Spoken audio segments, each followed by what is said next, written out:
honor to be on SportsGrid.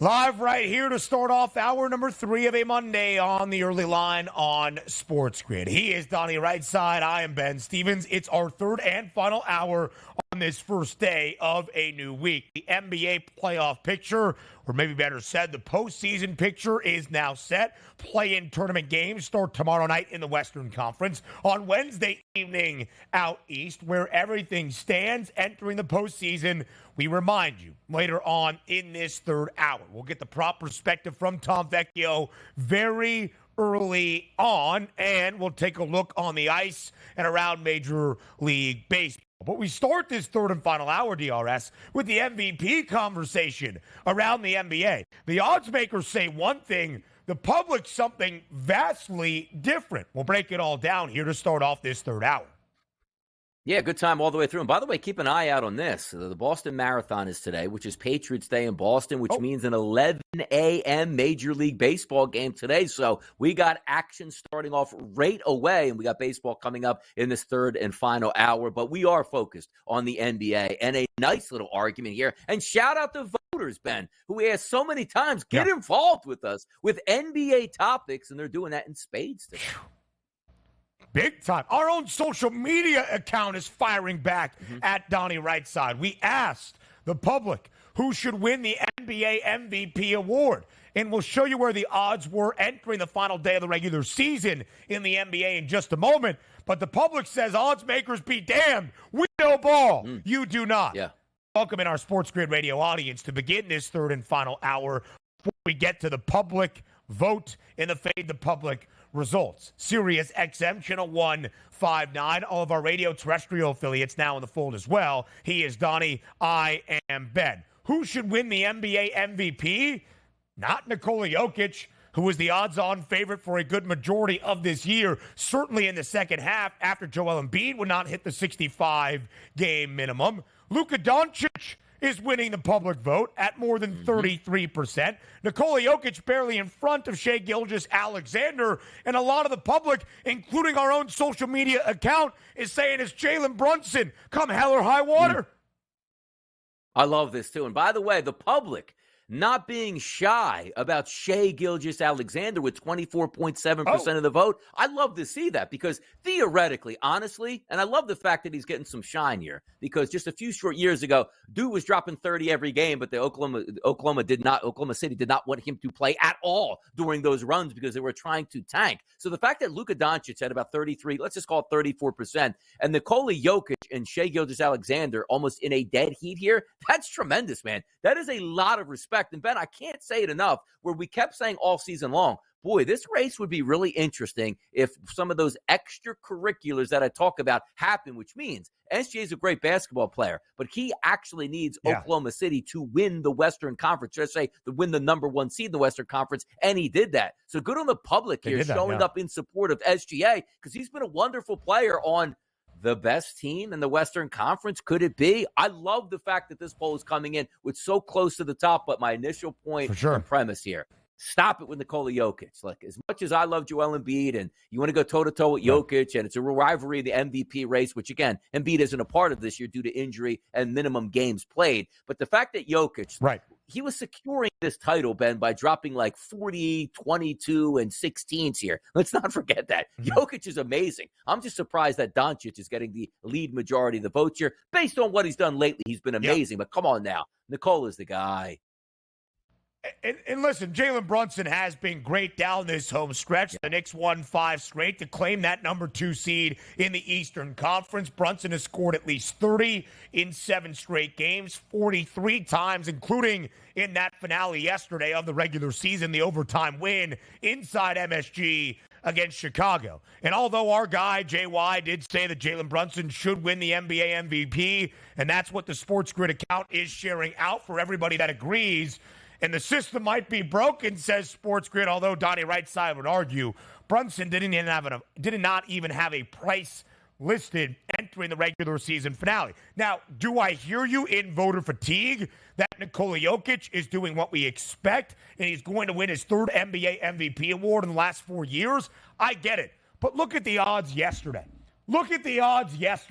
Entering the final day of the NBA regular season, it wasn't minus 125, and we could open this debate. It was minus 7,000. Now, MVP awards, most outstanding players, so on and so forth. Individual awards are voted on by media members. It is not a quantifiable metric that is decided by a point outcome in a game. So anything could technically happen, but they're not laying minus 7,000 on Nikola Jokic for no reason. And oh, by the way, the NBA straw poll, 92 out of 100 votes for Nikola Jokic to win the Most Valuable Player award as well. Now, you compare his numbers this year to his two previous NBA MVP winning seasons, and they're as good, if not better. 26.4 points per game, 12.4 rebounds, 9 dimes on average, a triple-double machine, shooting 58.3% from the floor, and played in 79 of 82 games for the reigning NBA champs. Nikola Jokic is very deserving, despite the voter fatigue idea certainly being a part of the conversation. Also, if we tweaked the conversation here, we changed who should win the MVP wager, or who should win the MVP, 33.5% here coming in on Luka Doncic currently now. If you change that question to, if you had to put your entire bankroll on one player to win MVP, what would that actually say based on those odds that Ben was just reporting here, as we saw from the FanDuel Sportsbook at a minus 7,000 price? It would be Jokic in a runaway, but also this is where some of those influences that we have. And yes, the straw polls are big. It happened just a couple years ago when the straw poll came out. I believe it was Joel Embiid and Nikola Jokic, where Jokic was the leader, and Embiid, who was the favorite on like a Sunday night by Monday morning, was like a plus 250 to win the award, because the straw vote's like, the people plugged in know who the MVP actually is. All three guys listed up top, certainly worthy opponents against each other. But Nikola Jokic, we can't just say, well, I don't care what he did in November, December, January, February, March, and April. I just love what Luka was doing late in the season. Luka is going to win an MVP in the NBA, but right now, it's just Jokic's time with the Nuggets. Listen, Luka has been incredible this year. Multiple different times, 35-plus point triple-doubles, and did so on a span where he had 7 straight 30-point triple-doubles, at some point at least 6 in a row throughout this NBA regular season. Scored 72 early on in this year as well. Nikola Jokic is winning the award. I do want to make this point. We'll have some more NBA conversations later on. But when you look at the Eastern Conference playoff bracket, Boston is the 1 seed. They'll get the winner of the 4-5 matchup between Cleveland and Orlando. Whoever wins, congrats. You're not beating Boston in a best-of-7 when the Celtics have home floor advantage. But on the other side, the Bucks plus 550, the 76ers at 10-1. A lot of value elsewhere in the Eastern Conference. WNBA Draft Night up next.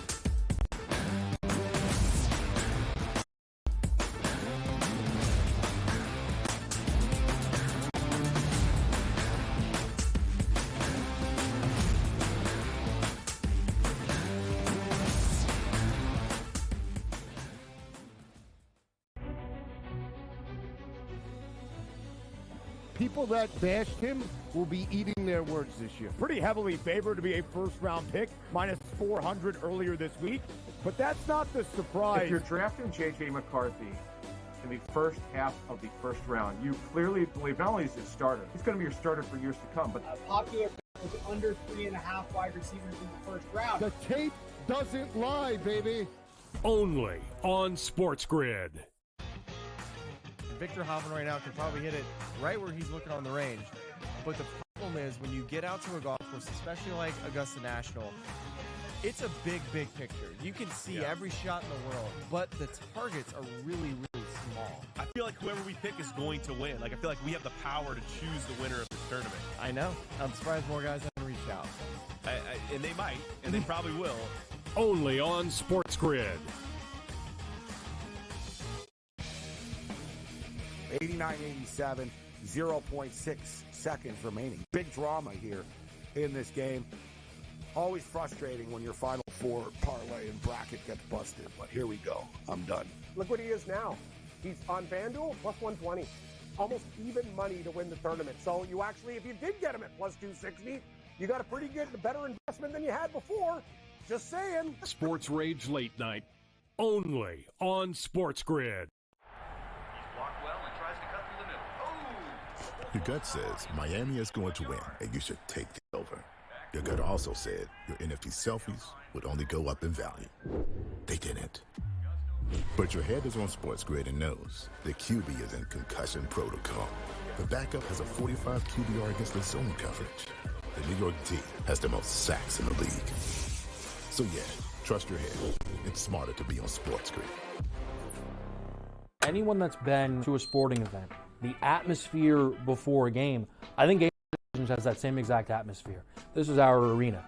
This is what we do. There is going to be an energy to Game Time decisions that you will feel night in and night out. The excitement you get when you lock your bets in, when you're figuring out what you want to do, we can zone in on the biggest games each night. I want this to be the place that people come to before the games start so they feel as ready as possible to lock in their cards. We are going to hit every single one of those markets that you need to know about. We're going to go through every single thing, and I've got a great team behind me that's going to help me get the job done. There is not going to be a better place, I promise you, than Game Time Decisions to get that new information, react to it, and be able to then bet accordingly. We will have everything at our disposal, and we will use that to our advantage. I'm Kevin Walsh. Tune into Game Time Decisions from 6 to 8 p.m. Eastern on SportsGrid.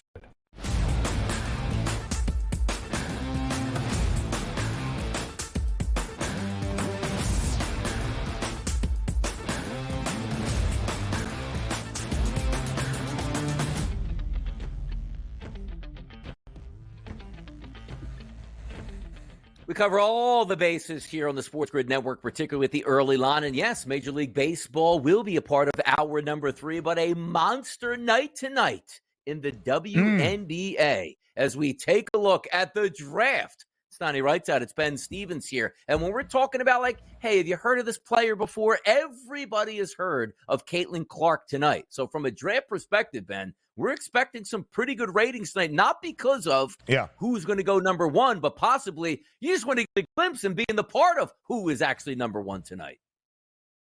Listen, a historic NCAA tournament for women's college basketball where many of the stars at that level will hear their name called tonight in Brooklyn for the 2024 WNBA Draft, where the excitement from college should continue over the summer into the W. The Indiana Fever are on the clock, but we've known who Indiana is going to take since Caitlin Clark declared for the WNBA Draft way back in February. She is going first overall tonight to the Fever. DRS, in the last couple of drafts that we have seen a generational talent be favored to go first overall. Victor Wembanyama, last summer, first overall to San Antonio, minus 20,000. Connor Bedard, the generational talent to go first overall to the Chicago Blackhawks, also minus 20,000. Take Caleb Williams in just about a week and a half in Detroit. He will go first overall to the Chicago Bears,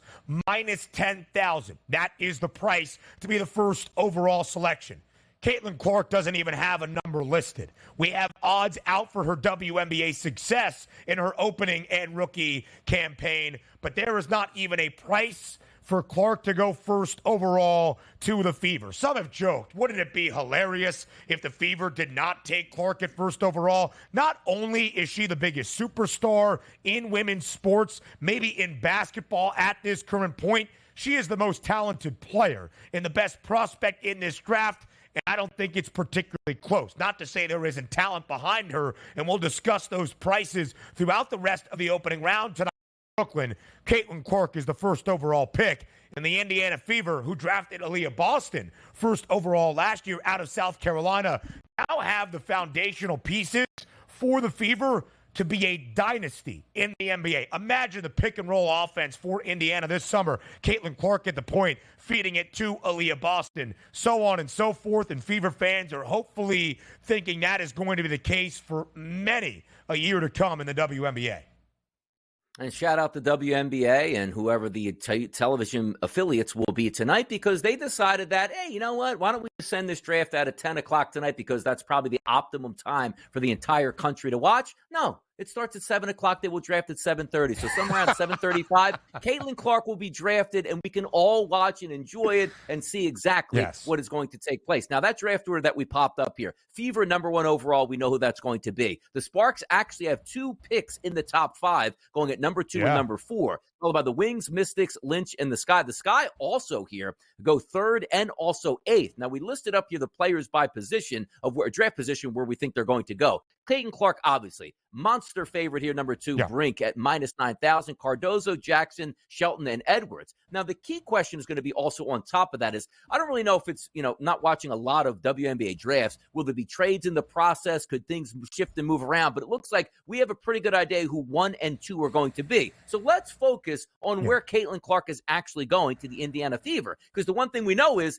look, they didn't make a deal last year based on what the Chicago Bears did. So you're a bad basketball team with some good starting pieces. That foundation that you're going to draft with Caitlin Clark now and Aaliyah Boston, where does that leave them this year, Ben? Team win total 21.5, playoffs to make it -215, and also Clark the MVP at 15-1. Let's talk about what it means for the Fever here. So, last year in the WNBA, only 12 teams in this league, so just know that. 8 of the 12 teams make the playoffs. The top 4 all were above 500 in a 40-game regular season over the summer months in the WNBA. The bottom 4 all had losing records and still made the postseason, starting with the Dream at 19-21. In fact, the Dream, the Minnesota Lynx, and the Washington Mystics all finished 19-21 and made the playoffs. The Sky were the 8th and final team into the postseason at 18-22. It has been the super team era in the WNBA now for a season. That battle between the Las Vegas Aces and the New York Liberty. We got the series that was promised for a WNBA title on the line. The Aces went back-to-back, led, of course, by Asia Wilson, who won the WNBA MVP award. Or was it Brianna Stewart last year? Asia won it 2 years ago. I think Stewie won it a season ago. But the Aces, the first repeating champion in the WNBA DRS since the early 2000s, win back in the day. I believe it was the LA Sparks to pull off that feat. So when you see 21.5 for the Fever, who finished 13-27 a year ago, if they get to 20 wins based on the sample size of a season ago, they would certainly be in playoff consideration. -215 for Indiana. But let's go through the rest of that top 8. Cameron Brink, the Defensive Player of the Year in college hoops, -9,000, goes 2nd overall to the LA Sparks. Deserving of that, a sensational college career, one of the best bigs in the sport, a part of the team for the Cardinal that won the NCAA tournament back in 2021. So Cameron Brink, more than likely at -9,000, will be that 2nd overall pick to the LA Sparks. What is interesting with the Sparks drafting 4th as well, would they take another big in Camila Cardoso, of course, a part of the South Carolina Gamecocks, who won a national championship this year, knocking off Clark's Iowa Hawkeyes? Or would they go to Rickea Jackson, a front court player, but just more versatile in what she can do? So the Sparks DRS with 2 draft picks in the first 4 selections and at 28th overall, 3 rounds, by the way, in the WNBA draft, can make a big spark, pun intended, to their franchise tonight. And they have some pieces in place. Kia Nurse, Zaya Cook out of South Carolina at the guard positions that, with a couple of front court stars like Cameron Brink and Rickea Jackson, expected to pay off immediate dividends in the rookie campaigns. Maybe it's a brighter future for LA this WNBA season. Yeah, it'll be fun to watch it play out, because it looks like you're in that rebuild mode here for the Sparks, as they have draft picks here in round number 1, 2, 4, and 28 overall. But I don't know, is 28's not a first round pick? Is that a second round pick, I would assume? I don't think they go that deep in 3rd round. In round number 1. Third round pick there. So three Third round. draft picks today. And again, you're adding right into it. Now, also, you brought up a pretty good point. If you're going to sort of restrict, because typically it's a guard league anywhere you go, right? But back in the day, the San Antonio Spurs were like, hey, you know what? We'll go David Robinson, number one overall. And then a couple years later, we're going to get Tim Duncan here as that monster 1-2 punch. Maybe something that the Sparks should be taking a look at if you go with Brink and also Cardozo here. Now, let's just remove out of the equation, Ben. Let's take Brink out here. The remaining people that are ending up to be drafted tonight in that first round. Is there going to be a surprise tonight in the WNBA draft? Is there a player that maybe would be moving up the ranks, or is it just so simple to go right in order? So here's something that I think could be surprising to those fans of college basketball now in the WNBA.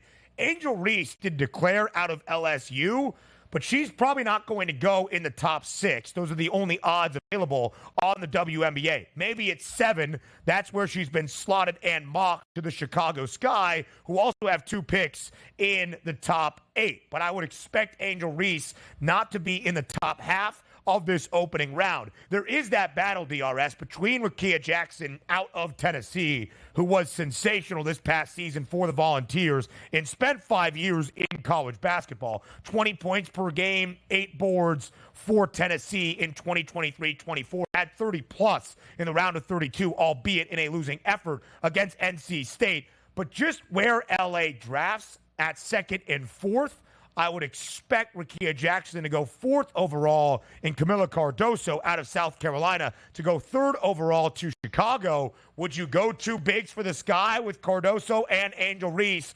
Maybe to be expected in the WNBA draft. A lot to figure out tonight in Brooklyn. Should be a historic night for the Dubs. From perspective on this Monday with Tom Vecchio up next.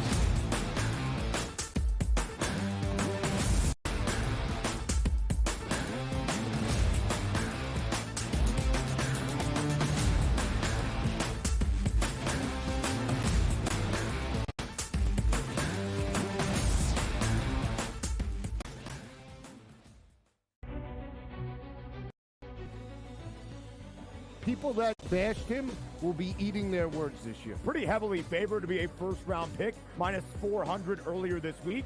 But that's not the surprise. If you're drafting J.J. McCarthy in the first half of the first round, you clearly believe not only is he a starter, he's going to be your starter for years to come. But a popular bet was under 3.5 wide receivers in the first round. The tape doesn't lie, baby.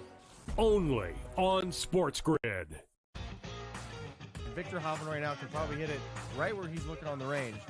But the problem is when you get out to a golf course, especially like Augusta National, it's a big, big picture. You can see every shot in the world, but the targets are really, really small. I feel like whoever we pick is going to win. Like, I feel like we have the power to choose the winner of this tournament. I know. I'm surprised more guys haven't reached out.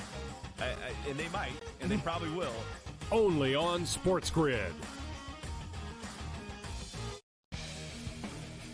89-87, 0.6 seconds remaining. Big drama here in this game. Always frustrating when your Final Four parlay and bracket gets busted, but here we go. I'm done. Look what he is now. He's on FanDuel, plus 120. Almost even money to win the tournament. So you actually, if you did get him at plus 260, you got a pretty good, better investment than you had before. Just saying. Sports Rage Late Night. Only on SportsGrid. Your gut says Miami is going to win, and you should take the over. Your gut also said your NFT selfies would only go up in value. They didn't. But your head is on SportsGrid and knows the QB is in concussion protocol. The backup has a 45 QBR against the zone coverage. The New York D has the most sacks in the league. So yeah, your head. It's smarter to be on SportsGrid.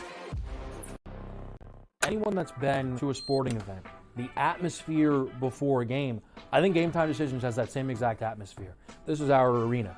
This is what we do. There is going to be an energy to Game Time Decisions that you will feel night in and night out. The excitement you get when you lock your bets and you're figuring out what you want to do. We can zone in on the biggest games each night. I want this to be the place that people come to before the games start so they feel as ready as possible to lock in their cards. We are going to hit every single one of those markets that you need to know about. We're going to go through every single thing, and I've got a great team behind me that's going to help me get the job done. There is not going to be a better place, I promise you, than Game Time Decisions to get that new information, react to it, and be able to then bet accordingly. We will have everything at our disposal, and we will use that to our advantage. I'm Kevin Walsh. Tune into Game Time Decisions from 6 to 8 p.m. Eastern on SportsGrid.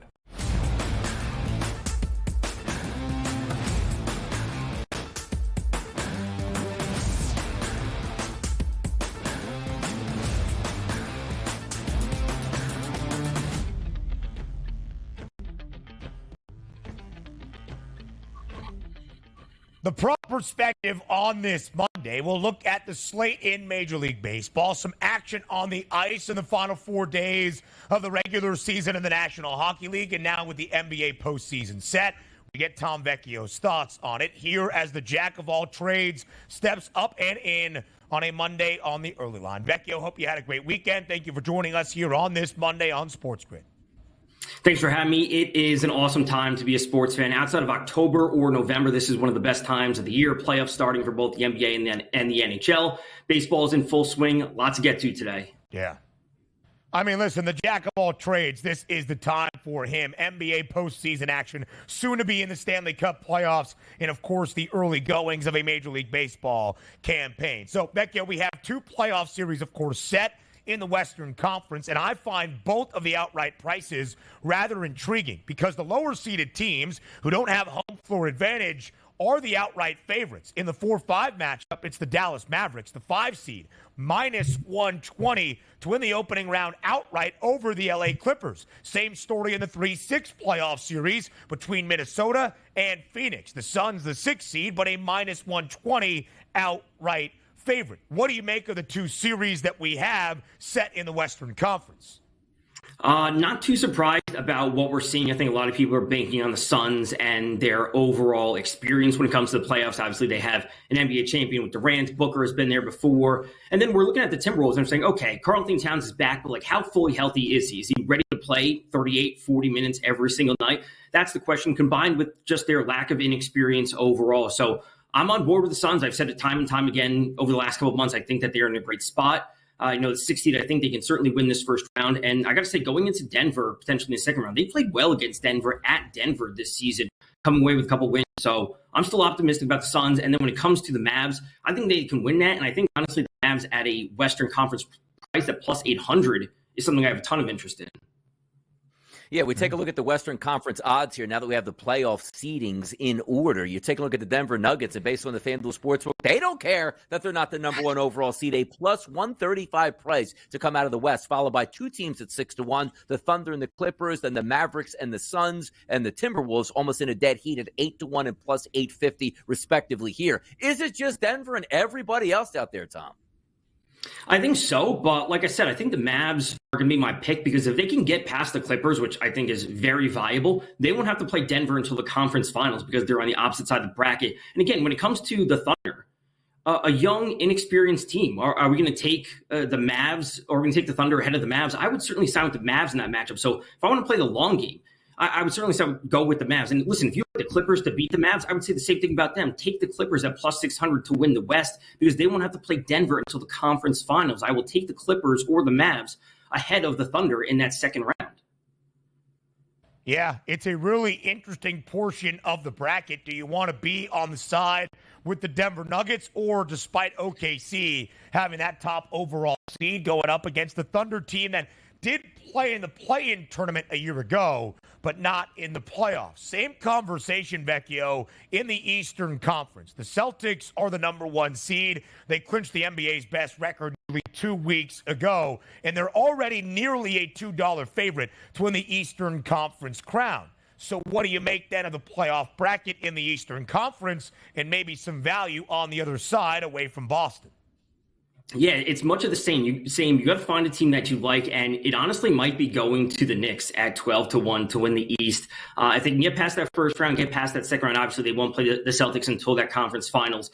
When I'm looking at the teams overall, I don't have a ton of trust in the Pacers just because the lack of defense that we see from them. The Magic, again, great season for them. They took a big step forward, but just the lack of experience is something I have an issue with when it comes to the playoffs. And frankly, that first round matchup for the Celtics, maybe they end up playing the 76ers or the Heat. If, one of them lose, then win, obviously, that second play-in. A lot of things going on. Right. That's not going to be an easy matchup for them. So a long series for the Celtics, maybe the Knicks cruise past one round, maybe 2 rounds. I will take the Knicks at 12-1.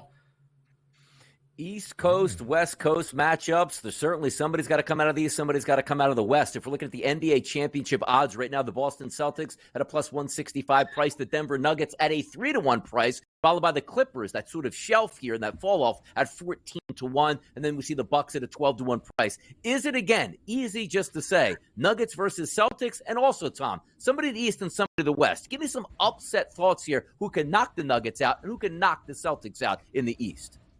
Yeah, this is certainly a tough market. And, if you were just banking on the chalk and that's what you expect, I wouldn't go to either of the direct. I wouldn't go to either the Boston odds or the Denver odds. I would go to direct outcome, which would be Boston to beat Denver at plus 520. If you just think the chalk is going to hit, that's what it's going to be. You either choose Boston to beat Denver, Denver to beat Boston, whatever it might be. But it's going to be rolling with the Suns or rolling with the Knicks. 2 of these longer shots, especially the Knicks, man, when they play kind of their style, the Tom Thibodeau style, heavy minutes for their starter, super slow, super defensive, that's going to kind of hinder the Celtics and what they want to do. And the Celtics want to take 43s a game. If they run on the bad side of variance on that, it's going to be a very tough matchup for them. Vecchio, I appreciate your love for the New York Knicks, who Donnie and I both feel as though if they were to get that 2-7 matchup based on the odds against Philadelphia, the 76ers would be in a prime spot to maybe get to the Eastern Conference Finals. Vecchio says not so fast. Now we go to Major League Baseball, Vecchio, with a big slate on this Monday. We start in Toronto between the Blue Jays and the Yankees. New York, not the sweep in Cleveland as the Guardians win in extras in the finale last night against the Bombers. But New York off to a really good start. Best record in the bigs to begin this year. 12-4. Very slight underdog on the road against the Jays. Minus 110. Toronto, the very slight home favorite. Total at 9. What's the approach up in the 6? Yeah, this is obviously certainly a great matchup, and I think I'm going to keep it super simple, and that's we're going to Juan Soto for 2+ total bases for the Yankees, going up against Chris Bassett. Not really a strong pitcher last year versus lefties. Allowed a 504 slugging, 2.03 home runs per 9, and a 46% fly ball rate. So just give me Soto versus righties last year, 273 ISO, super low, 16% strikeout rate, does not waste any chance at the plate in a 166 WRC plus. I don't think the Yankees are like massive in a spot to win this game massively outright, but just give me Soto, super simple at 2+. Small ballpark, maybe some shots going up there in Toronto. Let's also take a look at here. Atlanta versus Houston, maybe a preview here of a possible World Series if Houston can get it together and Atlanta can get some competent pitching. But we take a look at the total in this game, no surprise, it's at 10. It's a small ballpark. Vines versus Arrighetti. You're not even getting A-level pitching matchups going back and forth between these two. Slight favorite here, depending on where you're shopping at. It's roughly a pick-em, Tom. Atlanta and Houston tonight. What can we look forward to?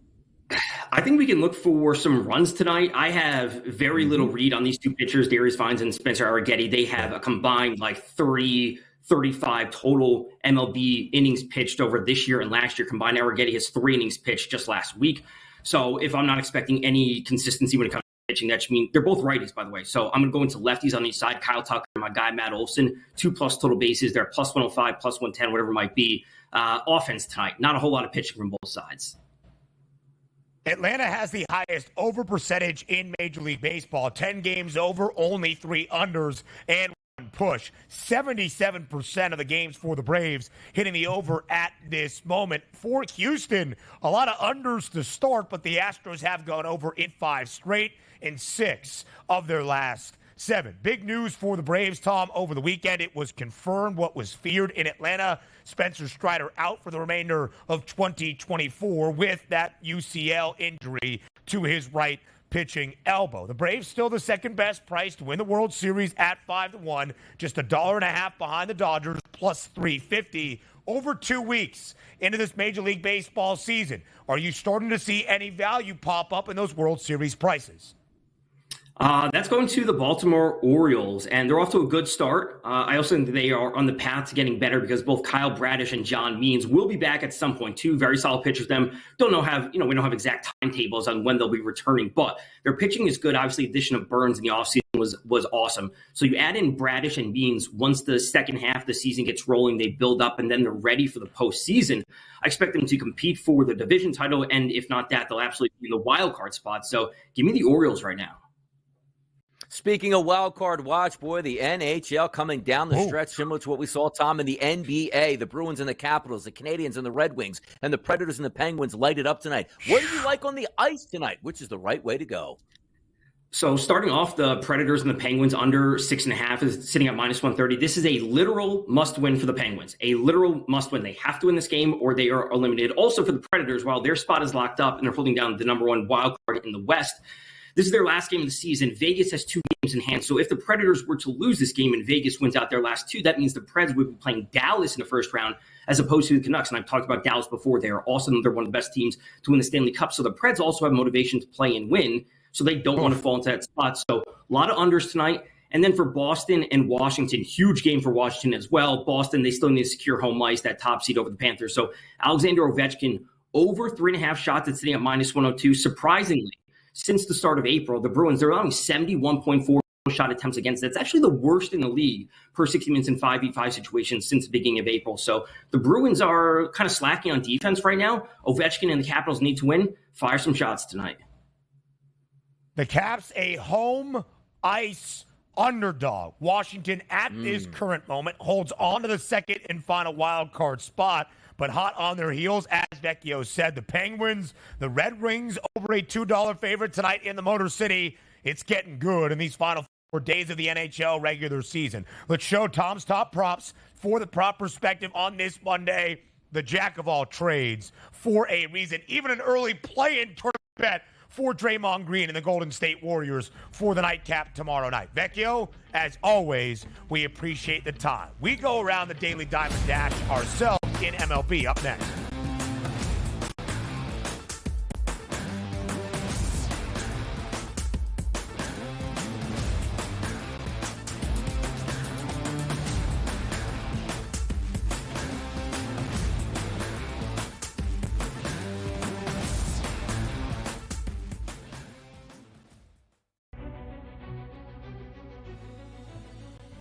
People that bashed him will be eating their words this year. Pretty heavily favored to be a first-round pick, -400 earlier this week. But that's not the surprise. If you're drafting J.J. McCarthy in the first half of the first round, you clearly believe not only is his starter, he's going to be your starter for years to come. But a popular bet was under 3.5 wide receivers in the first round. The tape doesn't lie, baby. Only on SportsGrid. Victor Hoffman right now can probably hit it right where he's looking on the range. But the problem is when you get out to a golf course, especially like Augusta National, it's a big, big picture. You can see every shot in the world, but the targets are really, really small. I feel like whoever we pick is going to win. Like, I feel like we have the power to choose the winner of this tournament. I know. I'm surprised more guys haven't reached out. And they might, and they probably will. Only on SportsGrid. 89-87, 0.6 seconds remaining. Big drama here in this game. Always frustrating when your Final Four parlay and bracket gets busted, but here we go. I'm done. Look what he is now. He's on FanDuel, +120. Almost even money to win the tournament. So you actually, if you did get him at +260, you got a pretty good, better investment than you had before. Just saying. Sports Rage Late Night. Only on SportsGrid. Your gut says Miami is going to win, and you should take the over. Your gut also said your NFT selfies would only go up in value. They didn't. But your head is on SportsGrid and knows the QB is in concussion protocol. The backup has a 45 QBR against the zone coverage. The New York D has the most sacks in the league. So yeah, trust your head. It's smarter to be on SportsGrid. Anyone that's been to a sporting event, the atmosphere before a game, I think Game Time Decisions has that same exact atmosphere. This is our arena. This is what we do. There is going to be an energy to game time decisions that you will feel night in and night out. The excitement you get when you lock your bets in, when you're figuring out what you want to do, we can zone in on the biggest games each night. I want this to be the place that people come to before the games start so they feel as ready as possible to lock in their cards. We are going to hit every single one of those markets that you need to know about. We're going to go through every single thing, and I've got a great team behind me that's going to help me get the job done. There is not going to be a better place, I promise you, than Game Time Decisions to get that new information, react to it, and be able to then bet accordingly. We will have everything at our disposal, and we will use that to our advantage. I'm Kevin Walsh. Tune into Game Time Decisions from 6 to 8 p.m. Eastern on SportsGrid.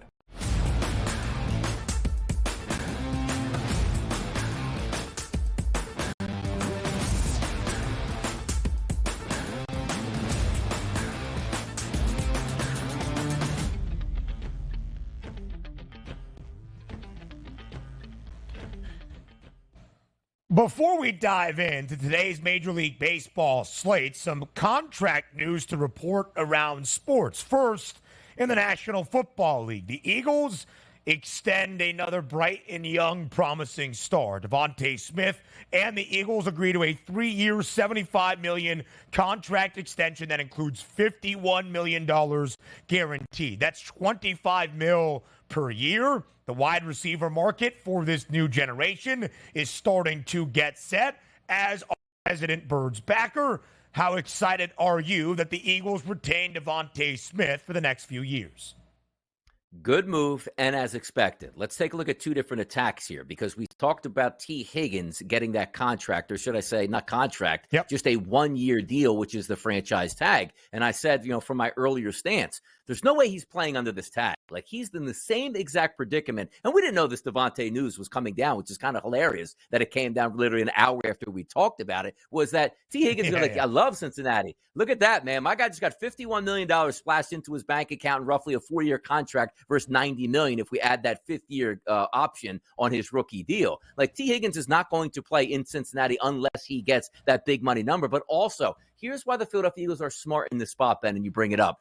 Aramiro just puts out a tweet, and rightfully so. Justin Jefferson, CeeDee Lamb, Jamar Chase, Brandon Ayuk, T. Higgins, and Amon-Ra St. Brown all waiting for their contracts. Do you know what happens here when Devontae Smith signs that? That now turns into the baseline for the other guys. So by the time they're all scheduled, now granted, I don't know if Devontae Smith was ever going to make more than, let's just say, CeeDee Lamb as the number one in Dallas, but you get the picture here. This is going to be the low point of the contracts as they filter in as that benchmark for what other players believe they can get and more here. It's just a smart move by the Eagles to tie it up. How do you win in the NFL? Surround your young, talented quarterback with as many weapons as you possibly can. The Eagles have done that, and other teams should follow suit as well. It's a good deal for the Philadelphia Eagles now have A.J. Brown and Devontae for a couple more years as that 1-2 tandem. That's good news for Eagles fans. DRS, you remember a couple of years ago when the Chiefs gave Patrick Mahomes a 10-year extension worth $450 million or whatever the contract figure was, and everybody's like, oh, my God, $500 million for Patrick Mahomes? We understand he's won a Super Bowl and an MVP, but that's crazy. When you actually broke down the deal and went cap hit year by year, annual average salary year by year, the Chiefs and Brett Veach had great foresight to get that deal done, because Mahomes last year didn't even have one of the biggest 5 annual average salary deals for a quarterback around the National Football League. That's really what you're doing here for Devontae Smith. You're locking him up now in terms of that contract extension with what is a big number, but might not be even one of the top 10 or top 15 highest contracts by the time all of these talented young wideouts do get their deal. Now to the NBA. End of the regular season. The Phoenix Suns getting ready for their opening round playoff series in Minneapolis. That starts this weekend. And not the big three, Bradley Beal, Devin Booker, or Kevin Durant, but Grayson Allen. A wonderful career year for Phoenix. They need depth. They need somebody outside of the big three. And Grayson Allen was that. Shot 46% from 3 this year. He agrees to a 4-year, $70 million deal with the Suns. And we talk about the salary cap situations in the NFL where you can massage it. And again, the joke would be that the Philadelphia Eagles just signed a contract that in effect is, let's just say, 51 guaranteed, 70 million plus, that their cap number this year is going to go lower. Don't worry about it here. It's just unbelievably crazy analytics that go into that. Same thing with the NBA. I thought Matt Ashbia is now going to have to pay over $100 million in luxury tax. But for a guy that money doesn't really matter and you want to win basketball games, this is great. If you're a Phoenix Suns fan, this is what you want. We're not looking at the restrict and cut. The minute that he signed on as the new owner of that team and bought the Phoenix Suns outright here, he went out and immediately got Kevin Durant. It's like, well, wow, you get Kevin Durant, you have a big three. You're not going to have anybody else on that team. Nonsense here. He doesn't care about the salary cap. He doesn't care about the luxury tax level. He's blasting right through it. So for a team heading into the playoffs now, we know they have the big three. Grayson Allen has been very good for that team as a fourth scoring option. And routinely, when the big three wasn't all together, he was the guy filling in as that de facto big three, dropping 20-plus points on a night-to-night basis there. Like that move for Phoenix, but I love this. When you have an owner that buys a team, not because he wants to make money on the team, but he has enough money we can say, this is my hobby. I love basketball. I just want to bring a winner in. Phoenix is lucky to have a guy like that. Yeah, absolutely so. And Grayson Allen will be a huge component of this playoff run for the Suns. Outside of the big three, we saw a lack of depth last year. Kevin Durant and Devin Booker had to do all of the heavy lifting. Now they have Bradley Beal, but guys like Grayson Allen could make the difference from an opening playoff series win over the Timberwolves to a deep run into the Western Conference postseason. Now to Major League Baseball. A potential World Series preview already in the middle of April. We go to Houston, where the Astros won the series this weekend against the Rangers. That was big for the Stros. The Braves win yesterday against Miami in South Florida, despite being down to their final strike. Marcell Ozuna hits a 3-run shot to win the game for Atlanta. It's a pick'em. -108 for the Stros, -108 for the Braves. As you and Vecchio mentioned, we don't know a bunch about either of these two pitchers. So when they pick them with a total of 10, what gives tonight in H-Town? Exactly. You're going to take runs in this game, right? That's immediately what you look at here. But also, like, I'm going to preach this all the way through the season. I hope the Atlanta Braves don't make any moves for any dominant pitchers. But if you're going to give on a night-to-night basis a coin flip on the mound of pitchers that aren't absolutely dominant, which the Braves won't have, who's not just going to take the Braves on a night-to-night basis? They can get down 6-1 in this game in the third inning. I'm like, you know what? Let's fire away on the Braves because we know they're good for multiple runs in multiple innings down the backstretch of that game. So it's simple for me. There's no real handicap because we don't have a big backlog on either one of these pitchers. But let me just take a look at that Atlanta Braves lineup as it matches up against right-handed pitching. And quite frankly, Arrighetti this year only faced 19 batters. Yeah, he's got a weighted on-base percentage of .477 combined for those 19 batters, which you're lining up Atlanta. Acuna, we're going by weighted on-base percentages here. 386, 402 for Albies, Riley 391, Olsen 429, Ozuna 518, Harris 501, Arcia 394, and Jared Kelenic through 31 at-bats against right-handed pitching this year. How about a 448 weighted on-base percentage? Just give me Atlanta and give me the over here. That's what you should do here early in the season with the Braves. The Braves have the highest over percentage in all of MLB. 77% of their games have hit the over. Houston over in 5 straight and 6 of its last 7 after opening up with a ton of unders to begin. Full 15-game slate, by the way, in Major League Baseball today. And one of the best teams so far to begin this season in the National League, that's the Milwaukee Brewers, off to a 10-4 start.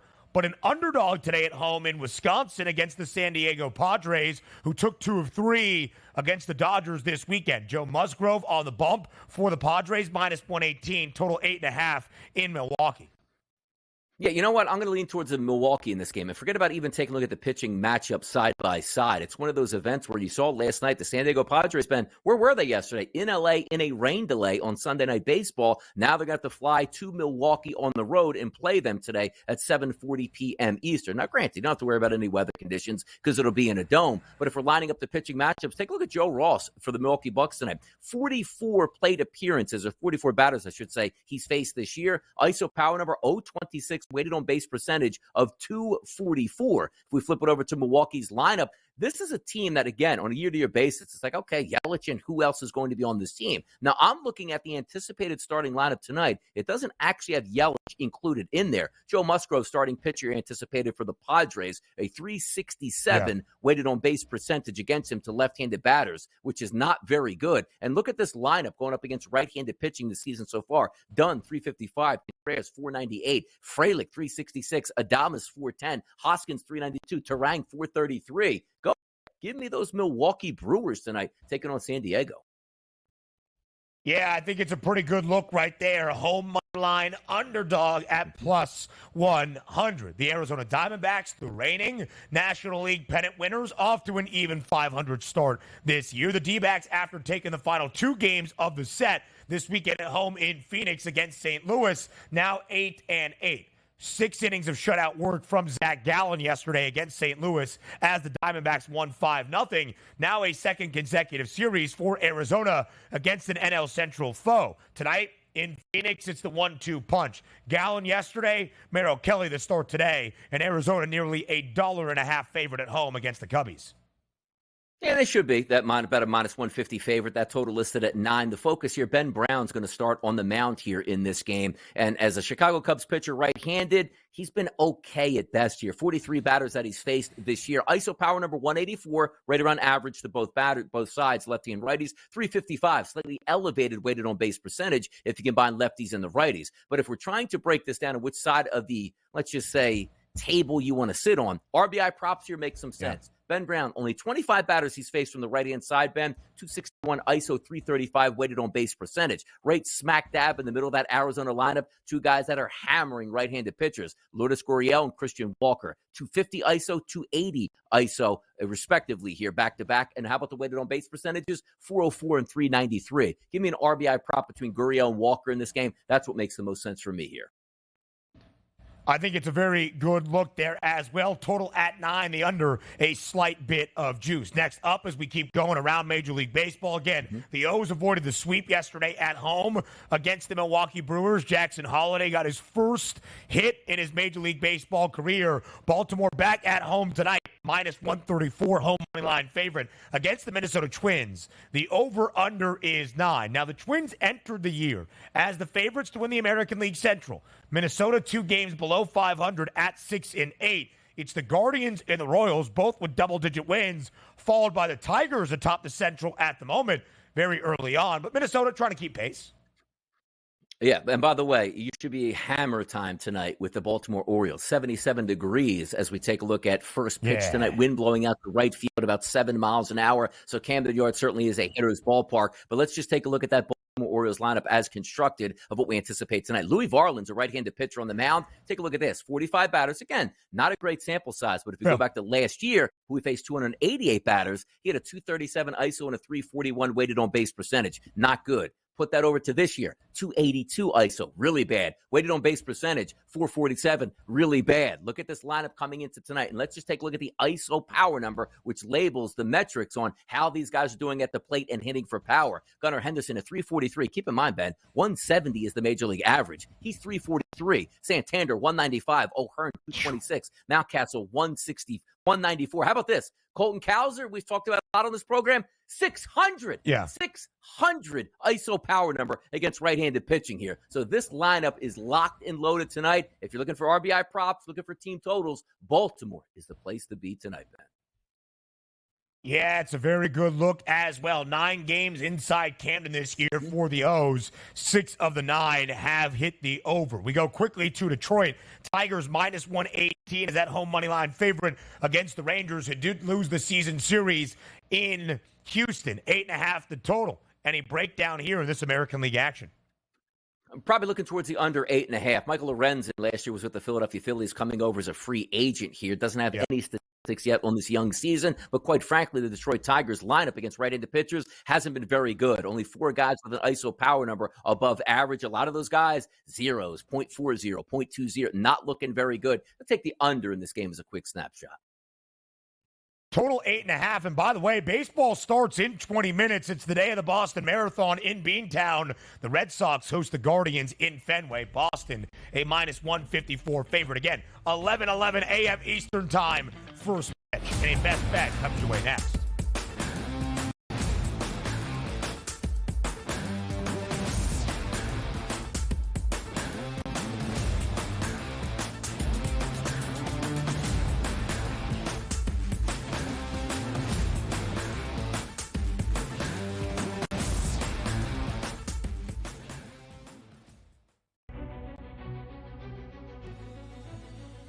People that bashed him will be eating their words this year. Pretty heavily favored to be a first-round pick, -400 earlier this week.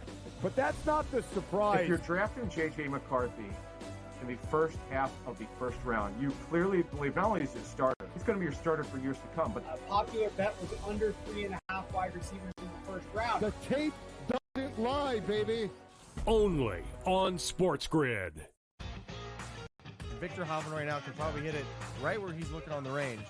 But the problem is when you get out to a golf course, especially like Augusta National, it's a big, big picture. You can see every shot in the world, but the targets are really, really small. I feel like whoever we pick is going to win. Like I feel like we have the power to choose the winner of this tournament. I know. I'm surprised more guys haven't reached out. And they might, and they probably will. Only on SportsGrid. 89-87, 0.6 seconds remaining. Big drama here in this game.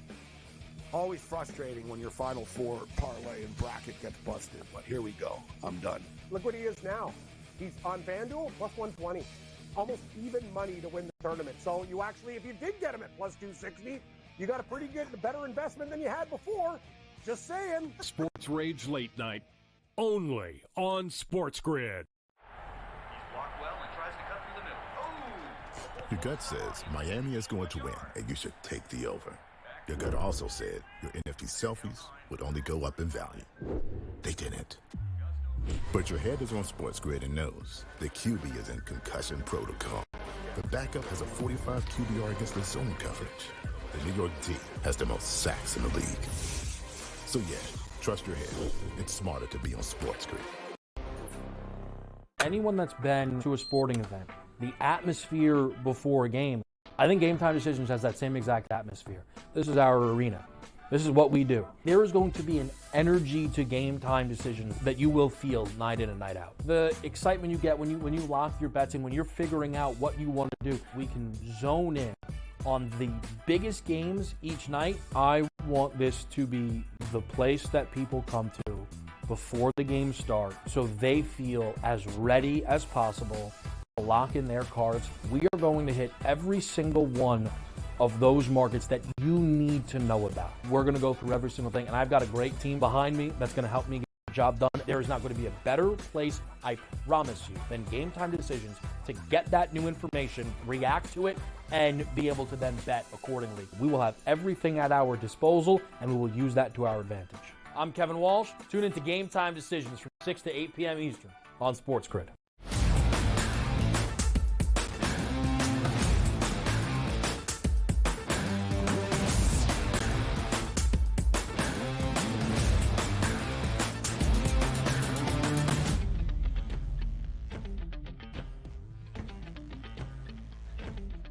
Our 3 hours together live right here on this Monday on the early line on SportsGrid. I am Ben Stevens. He is Donnie Rightside. And before we go, it's time now for a best bet. So before we say farewell and before we say goodbye, it is time for bye, bye, bye.